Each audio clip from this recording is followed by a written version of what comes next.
अस्सलामुअलैकुम व्यूअर्स, उम्मीद करती हूँ आप सब खैर आफियत से होंगे। तो व्यूअर्स, आज की वीडियो स्टार्ट करने से पहले मेरी आप लोगों से वही रिक्वेस्ट है कि प्लीज़ वीडियो को लाइक कर दिया करें और एक प्यारा सा कमेंट ड्रॉप कर दिया करें। और हाँ, अगर वीडियो पसंद आए तो लास्ट तक ज़रूर देखिएगा और चैनल को सब्सक्राइब कीजिएगा। तो चलिए आज की वीडियो हम स्टार्ट करते हैं। ये जिनकी स्टोरी है ये कहती है कि मेरे बाबा दुबई में होते थे, मैं और मेरी मामा यहाँ पर रहते थे। हमारा जॉइंट फैमिली सिस्टम नहीं था, तो घर में सिर्फ मामा और मैं ही हुआ करते थे।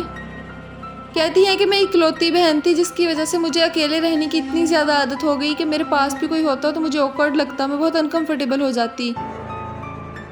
मेरी मामा भी जब मुझे स्कूल भेजने के बाद अक्सर नानों के घर चली जाया करती। मैं वापस घर आती तो मामा घर पे नहीं होती थी और मैं खुद ही चेंज करके खाना वगैरह खा के अपने टॉयज़ के साथ खेलना शुरू कर देती थी।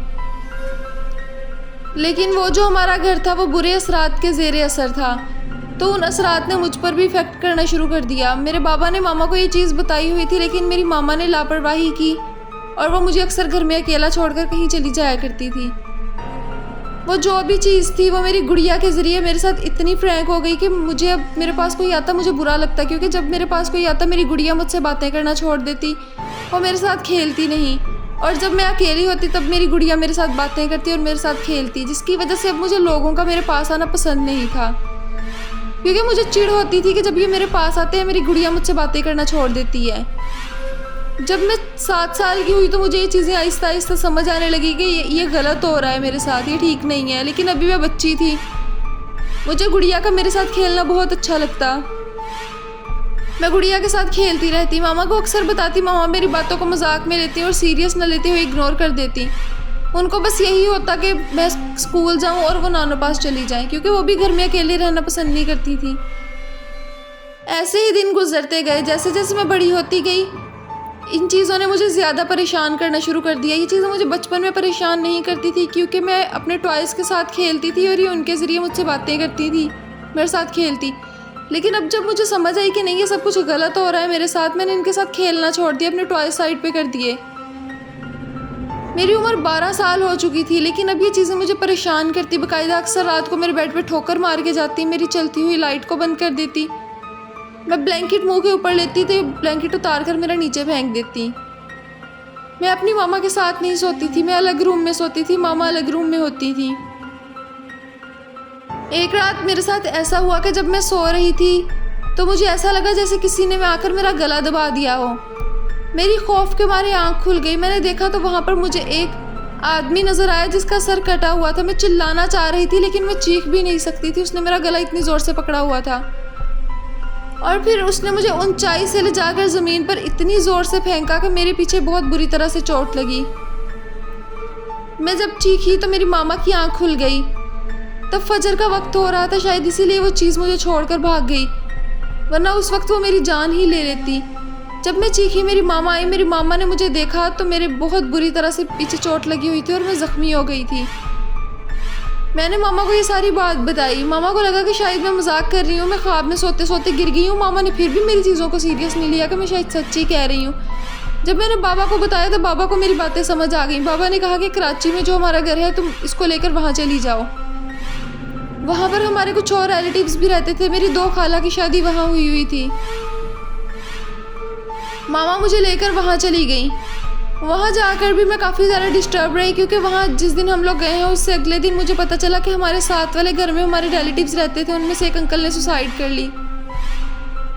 और जब पता चला कि उन अंकल ने सुसाइड कर ली, इस चीज़ से उनकी वाइफ को भी हार्ट अटैक हो गया इस सदमे से। और ये खबर सुनने के बाद मैं फिर से बहुत ज़्यादा डिस्टर्ब हो गई कि आखिर ये क्या माजरा है। ये चीज़ें, ये ऐसी अफसोसनाक खबरें तो कहीं भी नहीं रुक रही, मैं क्या करूं। उससे अगले दिन की बात है कि मैं सोई हुई थी तो किसी चीज़ ने आकर मेरा गला दबा दिया दोबारा से, और इस दफ़ा मेरा गला इतनी बुरी दबाया कि मुझे लगा कि मेरा दम घुट जाएगा। मेरा दिल बंद होना शुरू हो गया और मेरी नाक से और मुंह से खून आना शुरू हो गया। खून भी कम नहीं, इतना ज़्यादा कि मेरा तकिया खून से भर गया और मेरे चेहरे और जिस्म पर, कपड़ों पर खून ही खून था। पता नहीं उस वक्त मेरी मामा को शायद कोई चीज़ चाहिए थी। मेरी मामा इधर मेरे कमरे में आई। जब उन्होंने मेरी हालत देखी तो उन्होंने ज़ोर से चीख मारी। सामने वाले घर में हमारी खाला रहती थी। मामा ने खाला को बुलाया फ़ौरन से। खाला आई, सब ने मेरे पास बैठकर कुरान पढ़ा और आयतुल कुर्सी पढ़ी। मेरी उस टाइम हालत इतनी ख़राब थी कि मैं बोल नहीं सकती थी, लेकिन मैं इन सबको बताना चाह रही थी कि तुम लोग पढ़ रहे हो, लेकिन वो चीज़ अभी भी यहाँ पर मौजूद है और वो मुझे देखकर हंस रही है। मैं कैसे बताऊँ, मेरे हलक से ऐसे जैसे आवाज़ ही ना निकल रही हो। अगले दिन जब ये मुझे डॉक्टर के पास लेके गए तो डॉक्टर ने कहा कि कुछ भी नहीं है, इसे ही बिल्कुल ठीक है, लेकिन मेरे जिस्म पर बाकायदा तौर पर निशानात मौजूद थे कि किसी चीज़ ने मुझे नुकसान पहुँचाया है। खैर इसके बाद मेरे पापा का जब बिज़नेस दुबई में सेट हो गया तो मेरे पापा ने मामा को और मुझे वहाँ पर बुला लिया, लेकिन इन चीज़ों ने मेरा वहाँ पर भी पीछा ना छोड़ा। अक्सर रात को मैं जब सोती तो मुझे ऐसा महसूस होता कि जैसे कोई दीवार में बॉल मार रहा हो ज़ोर ज़ोर से, जिसकी वजह से मैं सारी सारी रात नहीं सो सकती थी। मैं बहुत डिस्टर्ब रहती। इसमें मैं ज़्यादा कसूर अपनी मामा का निकालूंगी कि उन्होंने हमेशा मुझे निगलेक्ट किया। उन्होंने कभी मुझ पर इतनी तवज्जो ही नहीं दी। मैं डिप्रेशन का शिकार हो गई। अक्सर मुझे अब मेरे बाबा के रूप में कोई और इंसान नज़र आता। जब मैं बाबा को देखती, बाबा कहीं और बैठे होते और वो कहते कि मैं तो वहाँ गया ही नहीं हूँ, तुमने किसे देखा है। उन्हीं दिनों ऐसा हुआ कि जब मेरी जॉब लगी, मेरे मामा और बाबा यहाँ पाकिस्तान आ गए अपने रिलेटिव से मिलने के लिए। मेरी जॉब लगी हुई थी नहीं तो मैंने कहा मैं नहीं जाऊँगी, आप लोग मिल के आ जाएँ। और उन्हीं दिनों में कोरोना आ गया, फ़्लाइट्स बंद हो गई और मैं यहाँ पर स्ट्रक हो गई। मेरे वालिदैन वहाँ पाकिस्तान में ही रह गए 2 माह के लिए, जब तक फ़्लाइट्स दोबारा नहीं खुल जाती। वो 2 माह मैंने इतनी मुश्किल से गुजारे क्योंकि वो जो भी चीज़ थी वो मुझे इस कदर परेशान कर रही थी कि उसने मुझे यहाँ अपना घर छोड़ने पर मजबूर कर दिया। मैंने अपने बाबा से बात की तो उनका यहाँ पर एक पुलिस में दोस्त था, उन्होंने उनसे बात की। हाँ, कोरोना के दिनों में बाहर निकलने के लिए परमिट लेना पड़ता था। खैर उन्होंने मुझे परमिट बना के दिया और मैं पास ही अपने रिश्तेदारों के घर में शिफ्ट हो गई, लेकिन ये चीज़ें वहाँ पर भी मुझे परेशान करती रहीं। अब इस वक्त मेरी उम्र 20 साल है। ये चीज़ें अभी भी मुझे परेशान करती हैं, लेकिन अभी पहले की निस्बत बहुत कम परेशान करती हैं। और ऐसा नहीं है कि मेरे वालिदैन ने मेरा इलाज नहीं करवाया, उन्होंने करवाया, लेकिन ये चीज़ें फिर भी मुझे तंग करने से बाज नहीं आती।